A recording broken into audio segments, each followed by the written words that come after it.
This is a true story. Three teenagers went to explore a cave. Unexpectedly, shortly after they entered, the only way back was blocked by flames. One of them, in order to escape, chose to force himself through the fire. The other two watched his silhouette disappear into the smoke, trembling in fear. Not knowing what to do, they eventually decided to run deeper into the cave and wait for rescue. How could an empty cave suddenly catch fire right after they entered? The incident took place on July 9, 1967, at Carnegie Cave in Pennsylvania, SS. The cave was accidentally discovered by workers during road construction. Inside were complex passages of various shapes, with the longest tunnel extending 457 meters. During the same period, workers also discovered two additional caves within a few hundred meters nearby. After exploration, it was found that all three caves were connected. However, the new road being built coincided exactly with the entrance locations of these caves, so they had to be sealed. Local residents repeatedly petitioned to preserve the caves, so the authorities eventually decided to permanently seal two entrances and keep one open. However, they installed a pipe extending from the cave entrance to the roadside, so both the cave and road could function safely. Thus, a pipe 90 centimeters wide and 47 meters long was constructed, leading directly from the road to the cave. For adventurers, crawling through the pipe to enter the cave quickly became a thrilling experience. On the day of the incident, three teenagers, around 16 to 17 years old and with no caving experience, decided to explore Carnegie Cave. As they approached the entrance, they saw two other teens exiting. After briefly looking at each other, the three boys crawled into the pipe. Halfway through, they noticed something strange: two burning candles on the ground. They were clearly left behind by the previous explorers. They didn't think much of it and stepped over the candles. After about 10 minutes inside the cave, they felt something was wrong, though they couldn't explain why. The cave felt much hotter than expected, and sweat began pouring down their bodies.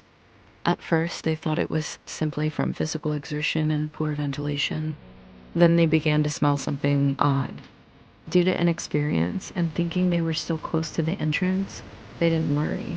What danger could there be? But the heat and pungent smells soon became unbearable, forcing them to give up the exploration. Having barely gone in, they already had to turn back, feeling a bit annoyed. But the closer they got to the exit, the hotter the air became. The strange smell grew stronger instead of dissipating. After a few more steps, they saw a thick black smoke rising from the cave entrance. Panic finally set in. Struggling forward through the smoke, they realized the entrance was engulfed in flames. Their only way out was blocked. They could only stay inside and hope for rescue. Terrifyingly, they had no way to contact the outside world, no idea when help would come, or whether they would survive long enough. Toxic gas filled the cave, making it hard to breathe. Their eyes burned and barely stayed open. One teenager, named Charles, became terrified that help wouldn't arrive in time. He told his friends that it was better to risk running through the flames than sit and wait for death.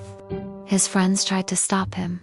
After all, this was a 50-meter-long pipe, and if the entire passage was burning, crawling through it would be suicide. Charles hesitated for only a few seconds, then made his decision. He clenched his teeth and crawled into the inferno. His screams echoed through the cave. Meanwhile, outside, residents near the cave saw thick smoke billowing and immediately called firefighters. When firefighters arrived, they saw Charles collapsed at the cave entrance. Writhing in agony, he had actually made it out. Realizing how critical his condition was, rescuers rushed him to the nearest hospital.